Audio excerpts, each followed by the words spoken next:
আসসালামু আলাইকুম। কেমন আছেন সবাই? আশা করি খুব ভালো আছেন। আমিও আছি আলহামদুলিল্লাহ খুবই ভালো আপনাদের দোয়ায়। আমি ইমো বলছি ভিএসি ইমিগ্রেশন থেকে। আপনারা যারা থাইল্যান্ডে ভিজিট ভিসা যেতে চান, আপনারা যারা ইউরোপে, আমেরিকায় ভিজিট ভিসা যেতে চান, তাদের জন্য আজকের এই ভিডিও। আজকের এই ভিডিওটাতে আমি বিস্তারিত আলোচনা করব থাইল্যান্ডের ভিসা সম্পর্কে।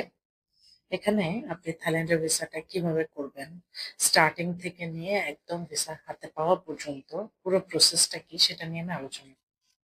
আপনারা যারা ইউরোপ অথবা আমেরিকা যেতে চান, তাদের কিন্তু আগে একটা ছোটখাটো ভিজিট করতে চান অনেকেই। ফ্রেশ পাসপোর্ট হলে প্রবলেম নেই, বাট তারপরেও তাদেরকে অনেকবারই শুনতে হয় এই কথা যে ফ্রেশ পাসপোর্টে না করে ছোটখাটো কিছু জায়গায় ভিজিট করে আসো। তার মধ্যে একটা ভালো জায়গা হচ্ছে থাইল্যান্ড, মালয়েশিয়া, সিঙ্গাপুর এগুলো। তো থাইল্যান্ড আপনারা জানেন আগে স্টিকার ভিসা ছিল, বাট এখন থেকে কিন্তু এটা ই ভিসা চালু হয়েছে। সো এই থাইল্যান্ডের ই ভিসাটা আপনি কিভাবে পাবেন, স্টার্টিংটা কিভাবে করবেন, সবকিছু আমি আজকের এই ভিডিওতে আলোচনা করব। ফার্স্টেই বলি, থাইল্যান্ডের ই ভিসার জন্য আপনাকে আগে থাইল্যান্ডের ই ভিসা পোর্টালে গিয়ে একটা অ্যাকাউন্ট ওপেন করতে হবে। সেই অ্যাকাউন্টে আপনি প্রয়োজনীয় ওদের যে ডকুমেন্ট গুলো আছে, প্রথমে আপনি আপনার নির্দিষ্ট যে ইনফরমেশন গুলো ওরা চাইবে সেগুলো দিবেন, আপনার বায়োডাটার ইনফরমেশন সেগুলো দিবেন।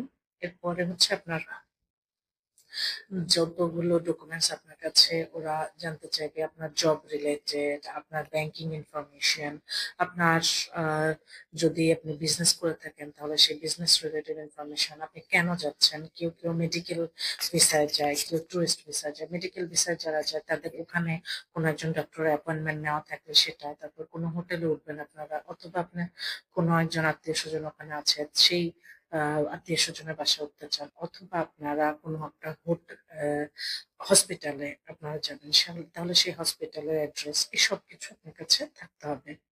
এই গেল আপনাদের সেকেন্ড পার্ট। থার্ড পার্টে আসি। থার্ড পার্টে আপনাদের যেটা লাগবে সেটা হচ্ছে আপনাদের এই যে এতক্ষণ যে হোটেলের অ্যাড্রেসটা দিয়েছেন সেই হোটেলের যে একটা রিজার্ভেশন কপি সেটা দিবেন, আপনার বায়োডাটার যে পেজটা থাকবে পাসপোর্টের সেই স্ক্যান কপিটা, তারপরে আপনার এয়ার টিকিট বুকিং, এই যে ডকুমেন্ট গুলো এগুলো এবার আপলোড করবেন। আপনি আপলোড করা শেষ, এবার আপনার হচ্ছে পেমেন্ট। পেমেন্ট সিঙ্গেল এন্ট্রির জন্য 4,000 টাকা, আর ডাবল এন্ট্রির জন্য আরো বেশি।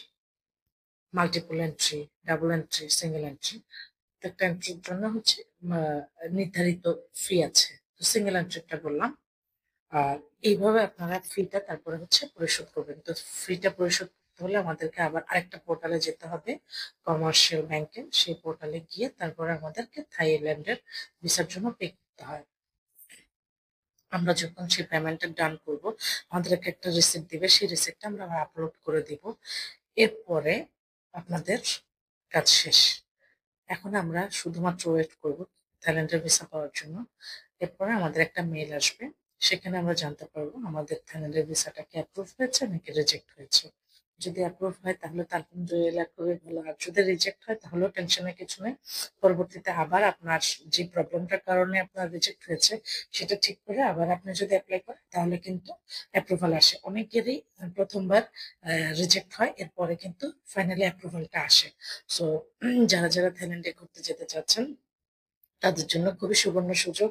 এখন আপনারা অ্যাপ্লাই করতে পারেন এবং কম খরচে কম সময়ের মধ্যে আপনারা ভিসাটা পেয়ে যাবেন। 5 থেকে 10 দিন কর্মদিবসের মধ্যে ভিসাটা অ্যাপ্রুভ হয়ে যায়। সুতরাং সবার জন্য শুভেচ্ছা রইল যারা যারা থাইল্যান্ডে ঘুরতে যেতে চান। আর যদি কোনো সহযোগিতার প্রয়োজন হয় তাহলে অবশ্যই আমাদেরকে স্ক্রিনে দেওয়া নাম্বারে কল করবেন। We are always with you and VS ইমিগ্রেশনের পাশেই থাকবেন। আল্লাহ হাফেজ।